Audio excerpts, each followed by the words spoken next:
নমস্কার। যুক্তি তর্ক সঙ্গে অর্কয় আপনাদের স্বাগত। আপনাদের সঙ্গে আমি অর্কপ্রভ সরকার। প্রথমেই একটা সুখবর দিই, অবশ্যই রাজ্যের ক্ষেত্রে সুখবর। মোরগ্রাম থেকে খড়গপুর 231 কিলোমিটার রাস্তা হাই স্পিড করিডর হবে, কেন্দ্র সরকার করবে। 2028 সালের মধ্যে কাজ শেষ হবে। 10,000 কোটির একটু বেশি বরাদ্দ করা হয়েছে। এখন মোরগ্রাম আপনারা নিশ্চয়ই জানেন, নলহাটি টলহাটি পেরিয়ে দার্জিলিং মোড় থেকে ডান দিকে আপনি ঘুরলেন, ইলামবাজার, সিউড়ি, রামপুরহাট, নলহাটি এইসব ছাড়িয়ে NH 34 এর সঙ্গে মিট করছে যে রাস্তা, ওইটাই মোরগ্রাম। ওটা বোধহয় মুর্শিদাবাদেই পড়ে, বীরভূমে নয়। তা সেখান থেকে খড়গপুর 231 কিলোমিটার রাস্তা।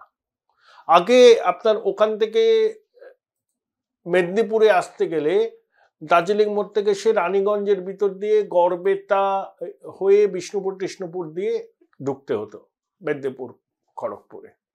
তা রুটটা কি হবে যাই না, 231 কিলোমিটার ডিস্টেন্স।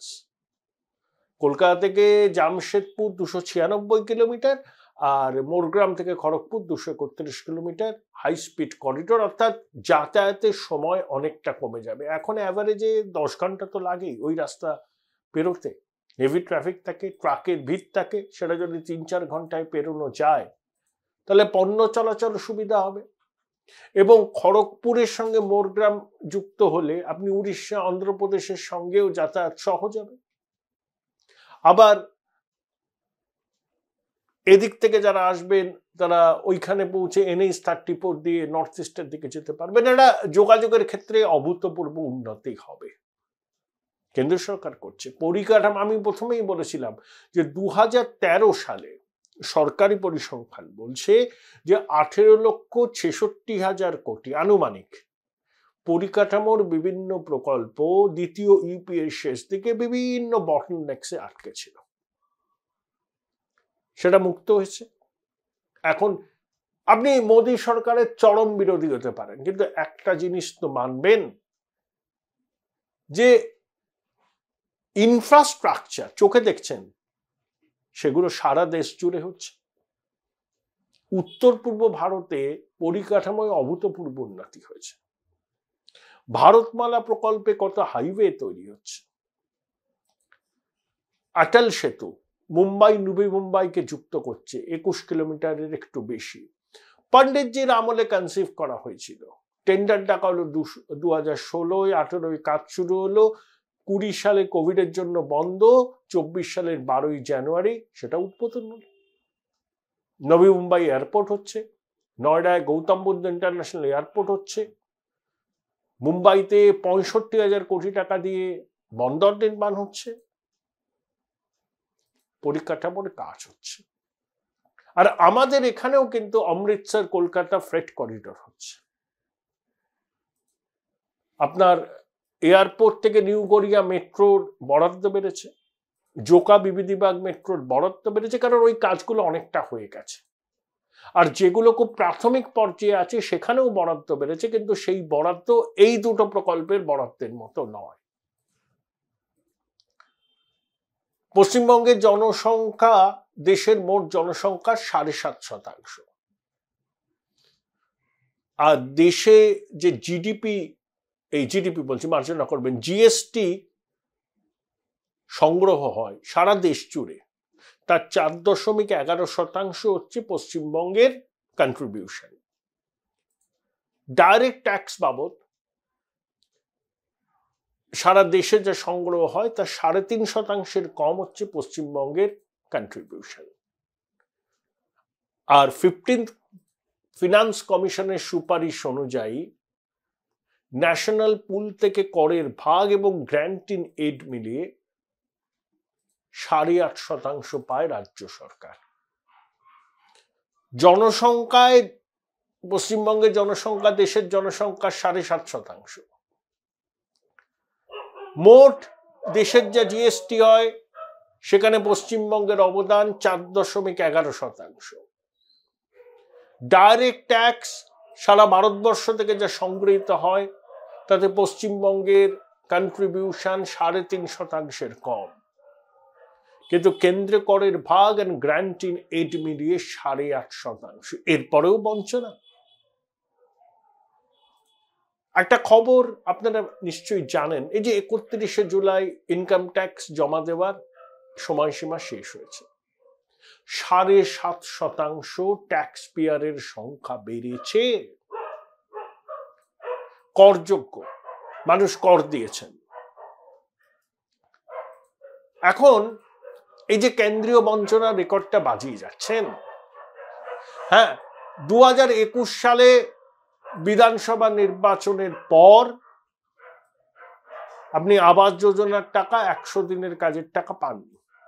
কারণ কি?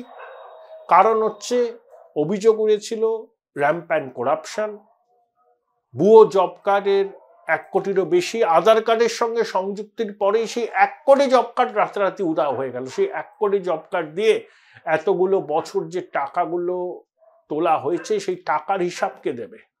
সেম থিং আবাস যোজনার ক্ষেত্রে। অন্যান্য রাজ্যেও কেন্দ্রীয় সরকারের সিদ্ধান্তগুলো মানে, এরা মানে না। ন্যাশনাল হেলথ মিশনে বাধ্য হয়ে ব্র্যান্ডিং লোগো ঠিক করেছে রাজ্য সরকার, সেই জন্য টাকাও পেয়েছে, পাচ্ছে, পাবেও। আপনি হিসাব দেবেন, টাকা পাবেন। এই যে কিছু টাকা প্রাকৃতিক বিপর্যয়ের জন্য রাজ্য সরকার পেল রিএম্বার্স, অমিত শাহ কি বললেন? হিসেব দিয়েছেন, টাকা পেয়ে গেছেন। এ তো ক্লাব নয়, যেমন খুশি সরকারি টাকা তো খরচ করা যায় না, তার তো অডিট করতে হয়, হিসাব রাখতে হয়। আবার নির্মলা সীতারামন কি অভিযোগ করেছিলেন যে 25 লক্ষ ভুয়ো বিল দিয়ে টাকা তোলা হয়েছে। আপনি পরিকাঠামো ক্ষেত্রে বরাদ্দ পাচ্ছেন, ফ্রেট করিডোর পাচ্ছেন, মেট্রো রেলের চালু প্রকল্পগুলোতে টাকা পাচ্ছেন। এই তো হাই স্পিড করিডোর, তো ইনফ্রাস্ট্রাকচার, কত লোকের কাজ হবে বলুন তো? কিন্তু যেখানে টাকা দেওয়ার পরে সেই টাকা প্রকৃত উপভোক্তাদের কাছে যায়নি, সেখানে আপনি কি করে টাকা পাবেন? হিসেব দিন, টাকা নিন। সরকারি টাকা তো লুট করার জন্য নয়, মানুষের করের টাকা, হার্ড আর্ন মানি। এটা কি এরা যে নেতারা বোঝেন না, শাসক দলের নেতারা? শুনুন, শিবরাজ সিং চৌহানের যা বডি ল্যাঙ্গুয়েজ দেখলাম সংসদে, he is very hard nut two crack. Giriraj Singh এটা অন্যরকম, ইনি অন্যরকম। শিবরাজের প্রশাসনিক অভিজ্ঞতা গিরিরাজের থেকে বেশি, 18 বছর মুখ্যমন্ত্রী ছিলেন। Join Indian Institute of Hotel Management now. Right choice, right decision.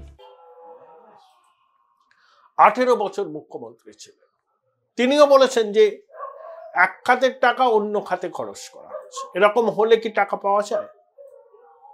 শুভেন্দুকে অভিযোগ করেছিলেন যে বকটুইতে ক্ষতিগ্রস্তদের ক্ষতিপূরণ দেওয়া হয়েছে মিড ডে মিলের টাকা থেকে। তাহলে এরকম যদি চলতে থাকে, তাহলে কি করে কেন্দ্রের টাকা পাবেন?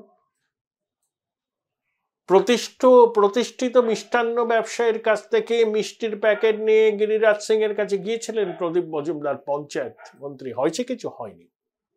প্রধানমন্ত্রীর সঙ্গে মুখ্যমন্ত্রী দেখা করেছিলেন, একটা মেকানিজম ইনভলভ হয়েছিল, সচিব পর্যায়ের আলাপ আলোচনা হয়েছে, টাকা পেয়েছেন?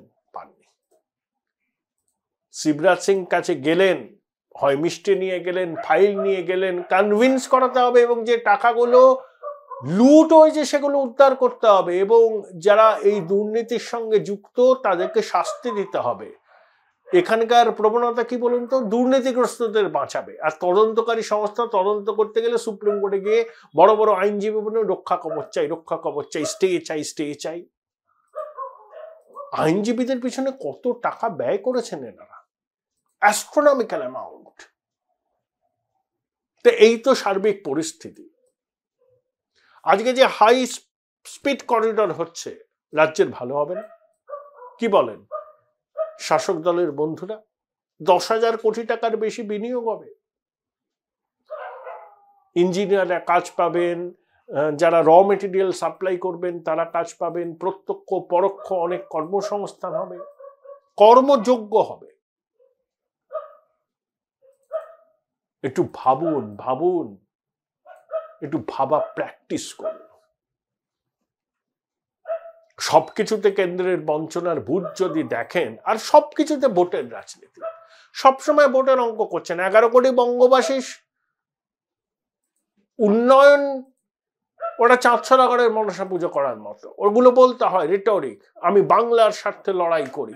তা বাংলার স্বার্থের লড়াই যদি করেন, তাহলে কেন্দ্রের সঙ্গে সব বিষয়ে পায়ে পা লাগিয়ে ঝগড়া করেন কেন? অন্যান্য রাজ্যেও বিজেপি বিরোধী সরকার আছে। নবীনবাবু তো এতদিন মুখ্যমন্ত্রী ছিলেন, কখনো দেখেছেন কেন্দ্রীয় সরকারের সঙ্গে পায়ে পা লাগিয়ে ঝগড়া করতে?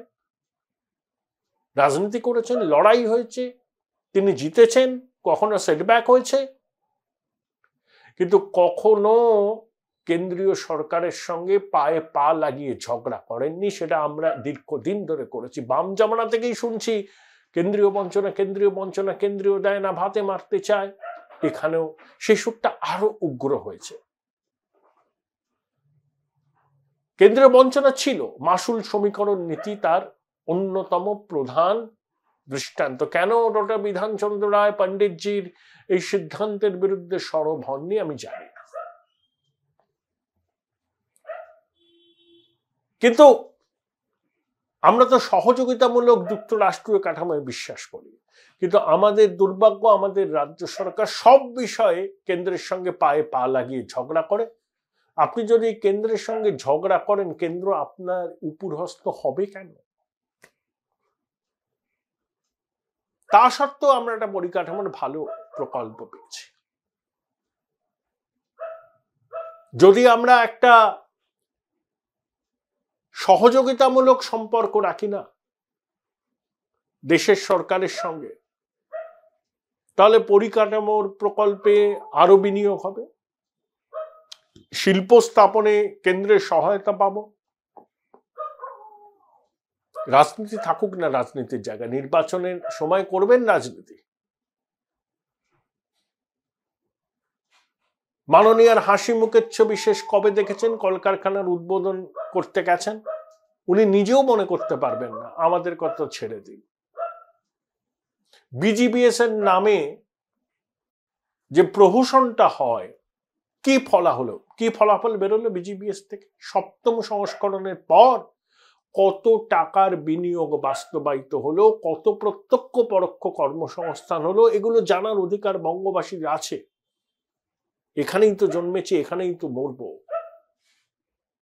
তো এই রাজ্যের উন্নতি তো চাই, আপনারাও চান, আমিও চাই, আমার মতো কোটি কোটি সহনাগরিক চান। রাজনীতিকে দূরে সরিয়ে রাখুন। কংগ্রেস বিজেপির ঐনকুল সম্পর্ক রাজনৈতিকভাবে, কিন্তু প্রয়াত আহমেদ প্যাটেল, নরেন্দ্র মোদী যখন গুজরাটের মুখ্যমন্ত্রী, গুজরাটের উন্নতিতে কোনো যদি প্রকল্প হাতে নিতেন, তা আহমেদ প্যাটেল সহযোগিতা করতেন। এরকম বহু আছে। রাজ্যের উন্নয়নের স্বার্থে এক মঞ্চে এসছেন রাজনৈতিক বিরোধীরা, কিন্তু আমরা পারি না। একটা সর্বদলীয় প্রতিনিধি দলও যেতে পারে না কেন্দ্রীয় সরকারের কাছে রাজ্যের দাবি দাওয়া নিয়ে। সর্বত্র রাজনীতি, বিরোধীরাও করেন, বিরোধীরাও রাজনীতি করেন না তা বলবো না। আসলে সংকীর্ণ দলীয় রাজনীতির কানা গলিতে হারিয়ে যেতে বসেছে পশ্চিমবঙ্গের উন্নয়ন। এর থেকে মুক্তির পথ কি? রাজনীতি থাকবে, তাকে দেখুন, রাজনীতি ছাড়া অর্থনীতিও হয় না, পলিটিক্যাল ইকোনমি তো বলে। নির্মলা সীতারামন বললেন না, স্বাধীনতার সময় শিল্পে উৎপাদনে পশ্চিমবঙ্গের অবস্থান কি ছিল, আজ কোথায় গিয়ে দাঁড়িয়েছে। আমরা কি সেই সময়ের কি বলবো গৌরবকে আবার স্পর্শ করতে পারি না, ফিরে যেতে পারি না সেই সময় যেখানে শিল্পোন্নত রাজ্য ছিল পশ্চিমবঙ্গ, ফ্লাইট অফ ক্যাপিটাল হয়নি। আমাদের হিউম্যান রিসোর্স কম নয়, প্রাকৃতিক সম্পদও কম নয়, মেধায় এ রাজ্যের ছেলেমেয়েরা কারোর থেকে এক অংশে কম নয়। শুধু দরকার রাজনৈতিক সদিচ্ছা এবং ব্যবসা বাণিজ্য শিল্প পরিকাঠামোর উপযুক্ত সহায়ক পরিবেশ গড়িয়ে তোলা। সেটা কি আমরা পাচ্ছি? এটাই কোটি টাকার প্রশ্ন। পরিশেষে বলি, অ্যাভিয়েশন ফুয়েল, এটিএফ বলে, বাগডোগরা বিমানবন্দরে তার উপর সরকার ভ্যাট বসাতো না। ভ্যাট না বসালে প্রতি কিলোলিটারে 16,000 টাকা করে সাশ্রয় হতো বিমান সংস্থাগুলো। সম্প্রতি সেই ভ্যাট আবার তারা বসিয়েছে। একমাত্র অন্ডাল বিমানবন্দরে এখনো অ্যাভিয়েশন টারবাইন ফুয়েলের উপর ভ্যাট নেই।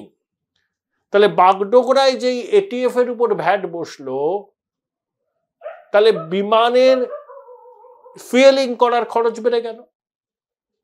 অনেকে ওই ভ্যাট মুকুব থাকায় ওখানে বিমানের জ্বালানি ভরত, অনেক বিমান সংস্থা। সেই সুবিধা চলে যাওয়ায় বাগডোগরা থেকে কি বিমানের রুটের কাটছাট হবে? উত্তরবঙ্গের মানুষের মনে প্রশ্ন আসছে। বাগডোগরায় বহু মানুষ বাগডোগরা বিমানবন্দরে ট্রাভেল করেন, এখন তো নাইট ল্যান্ডিংও হয়। ভাবুন, একটু ভাবুন, ভাবা প্র্যাকটিস করুন।